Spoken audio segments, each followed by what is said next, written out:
Bonjour à tous et bienvenue sur cette nouvelle vidéo des katanas. Alors, nous allons voir aujourd'hui comment créer un persona et à quoi ça sert. Voilà. Donc on va voir ensemble les différentes étapes de structuration d'un persona, comment valider votre hypothèse et comment répondre à toutes ces questions, où trouver les données pour justement construire un persona qui soit fiable et viable.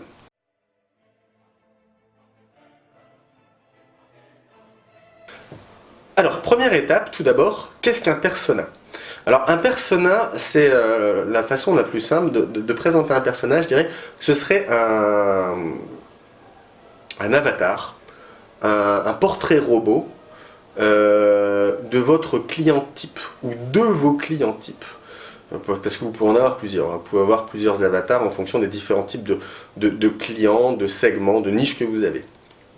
Voilà. En fait, ces données, c'est comme à peu près créer un archétype parfait de votre client.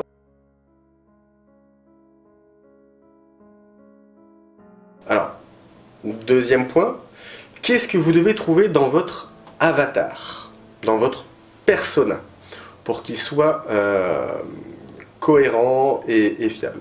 Alors le premier point, ce sera déjà de lui donner un nom et un prénom pour le personnaliser, lui donner une photo, lui donner une véritable identité.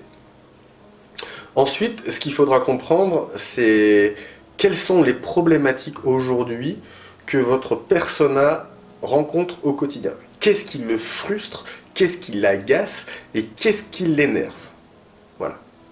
Il faudra aussi comprendre les caractéristiques fondamentales de votre client, de votre persona. Par exemple, est-ce que c'est... Alors, c'est un homme, une femme, est-ce qu'aujourd'hui, et que votre... Alors, voilà, on va reprendre depuis le début. Admettons que vous ayez un service vous proposez un service de collecte des enfants à l'école et qui leur débousse via des bus et qui leur dépose directement chez vous. Comprendre les caractéristiques et les problématiques de votre client, c'est fondamental. Si vous targetez les jeunes, les mères au foyer, ou alors les mères qui travaillent, qui ont une activité professionnelle, ça va être deux candidats complètement différents, ça va être deux personas complètement différents. La première, peut-être que pour la maman qui est cadre dynamique, sa problématique c'est d'avoir toujours quelqu'un qui puisse collecter les enfants à l'école, parce que le timing pour faire la route du point A à un point B, la maison, c'est toujours un peu compliqué, et parfois, avec ses contraintes professionnelles, elle n'aura pas le temps. Donc ça, comprendre ces paramètres-là, c'est fondamental. À contrario, pour la maman qui vit à domicile, qui travaille, qui est mère au foyer, ça peut être d'autres problématiques. Peut-être le fait que, ben voilà, elle a été blessée, elle sort d'une opération, jambe cassée, qu'elle ne peut pas prendre la route, qu'elle n'a peut-être pas le permis, ou plus le permis, qu'à un moment donné, régulièrement, les enfants arrivent à cette heure-là, mais ça la bloque parce qu'elle est peut-être aussi en train de travailler de son côté sur un projet qui est personnel. Et donc voilà, c'est ça qui peut être intéressant aussi dans la création du persona. Donc, quelles sont les caractéristiques de votre client, donc leurs problématiques, ce qui les drive, mais aussi des informations un peu plus tribales, par exemple telles que leur sexe, leur âge, où est-ce qu'ils habitent, est-ce que c'est plutôt dans des zones plus urbaines, rurales. Ça peut être intéressant de recouper aussi les deux informations. Est-ce que la personne qui habitera dans une région qui sera plutôt urbaine aura le même profil que quelqu'un qui habitera dans une région plutôt rurale? Voilà, donc c'est vraiment jouer sur toutes ces questions, avoir cette checklist et répondre à un maximum de ces questions. Ça peut être aussi intéressant de répondre aux questions liées aux motivations et aux objectifs. Qu'est-ce qui aujourd'hui va les intéresser, va les pousser en fonction du persona une fois, à acheter ou interagir avec votre produit. Et vous pouvez également monter des scénarios pour vraiment vous projeter, faire preuve d'empathie et essayer de comprendre quels sont les mécanismes en interne qui font que tel profil de persona sera susceptible davantage d'acheter votre service ou votre produit dans tel type de contexte. Voilà. Donc voilà, c'est ça un peu le persona.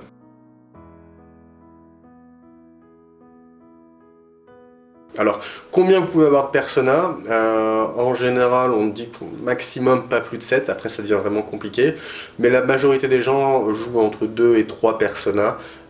C'est un bon chiffre en général pour démarrer, c'est très bien. Et puis après, plus le marché grandit, plus vous pouvez étaler et agrandir votre spectre de personas. Ce qu'il faut savoir aussi, c'est qu'un persona évolue avec le temps.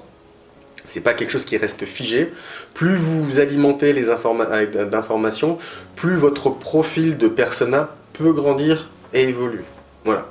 Donc il faut rester vraiment très ouvert d'esprit par rapport à tout ça et accepter que les choses changent et évoluent avec le temps. Donc vraiment faire preuve d'empathie, hein, c'est vraiment le mot-clé.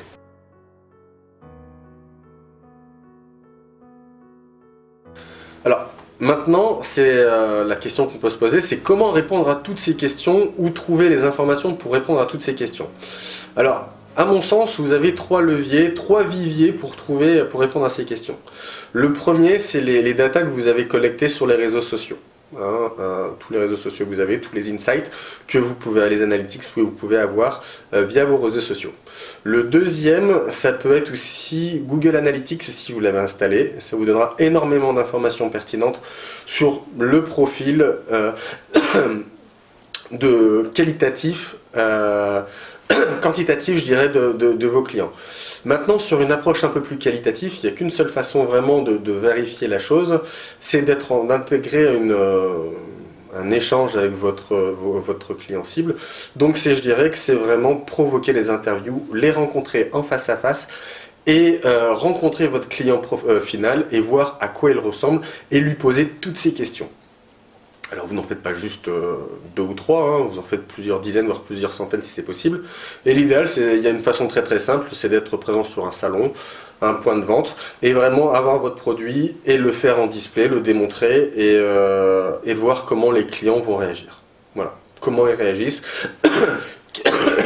qu'est-ce qui est intéressé, qui est-ce qui se positionne dessus, et vous faire votre propre opinion. Et alors, vous pouvez faire aussi un mix de ces 3 approches, hein, réseaux sociaux, analytics et interview, pour avoir la vision la plus holistique, la plus complète de votre persona.